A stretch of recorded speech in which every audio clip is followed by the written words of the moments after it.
বিদেশ থেকে জামাই আসলো আর জামাই আমার জন্য কি কি নিয়ে আসলো আর আমি জামাইকে কিভাবে ওয়েলকাম করলাম সেটা নিয়েই থাকছে ছোট্ট একটা ভিডিও। আসসালামু আলাইকুম, কি খবর সবার? তো অনেক দিন পর যেহেতু আমার জামাই বিদেশ থেকে আসবে, আই মিন কুয়াকাটা থেকে, তো কুয়াকাটা যাওয়া আর বিদেশ যাওয়া আমার কাছে সমান, কারণ আমার জামাই আমার কাছ থেকে একটু দূরে হইলে আমার মনে হয় অনেক দূরে চলে গেছে। আর ভাবি যারা প্রবাসীর বউ তারা কিভাবে বছরের পর বছর থাকে এটা আমি ভাবতেই পারি না। তো আমার অনেক এগুলো ভাবলে আমি অনেক পাগল পাগল হয়ে যাই। দেন সে যেহেতু আসবে, তো তাকে আমি কিভাবে ওয়েলকাম করবো এতদিন পর যেহেতু আসবে, আই মিন 2 দিন পর। তো তার জন্য আমি একটা পিৎজা বানালাম। এই পিৎজার ভিডিওটা অনেক দিন ধরেই দেখতেছিলাম আর ভাবছি যে আমি বানাবো ট্রাই করবো, বাট ট্রাই করাই হইতেছিল না। আসলে সব জিনিস তো এখানে অ্যাভেলেবেল পাওয়া যায় না, যেরকম আমাদের এইখানে ক্যাপসিকাম পাওয়া যায় না, তাই আমি ফাঁকিবাজি করে এখানে কাঁচামরিচগুলো দিয়ে ক্যাপসিকাম স্টাইলে বানাইলাম। দেন এখানে অনেক মজা হয়েছিল। তোমাদের ভাইয়া তো কখনোই বিশ্বাস করবে না যে এত মজার খাবার আমি বানাইতে পারি। সে ভাবছিল আমি রেস্টুরেন্ট দিয়ে আনছি, কারণ সেভাবে আমার শুধু মোবাইল টেপারই যোগ্যতা আছে, আর কোনো গুণ নাই। দেন সে আমার জন্য এতগুলো জিনিস আনলো আর এত কিউট কিউট জিনিস আনছে, আমি দেখে তো অনেক খুশি হয়েছি। আর ম্যাশমেলো খেতে আমার অনেক ভালো লাগে, তো আমার জামাই সব জিনিসই জানে।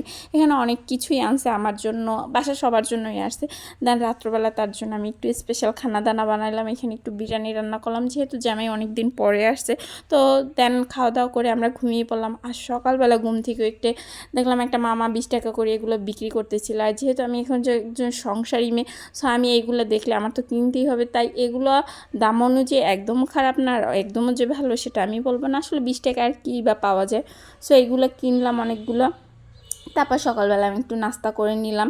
নাস্তা বলতে রাতের যে বিরিয়ানি ছিল ওইটাই খেয়ে নিলাম। তো আজকে আর তেমনভাবে কোনো রান্নাবান্নার প্যারা নিব না, যেহেতু আমার বাসায় একটু মুরগির মাংস রান্না করা আছে। আর তোমরা তো জানো মাংস হলে আমাদের আর কিছুই লাগে না।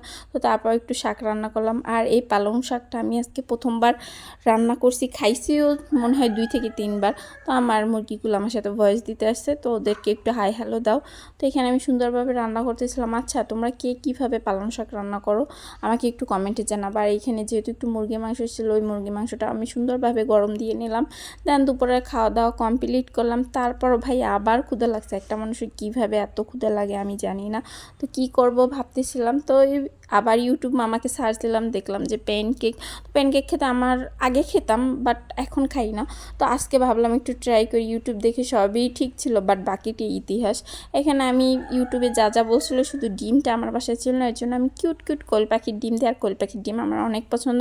তারপর দেখো এটা কি আমি প্যানকেক বানাইলাম, নাকি এটা পাটিসাপটা পিঠা, নাকি চাপটি পিঠা আমি জানি না। তো তোমরা কেউ জানলে কমেন্ট করো। যেহেতু বানাইছি সেহেতু তো খেতেই হবে, কারণ কি আর করার, নষ্ট তো করা যাবে না।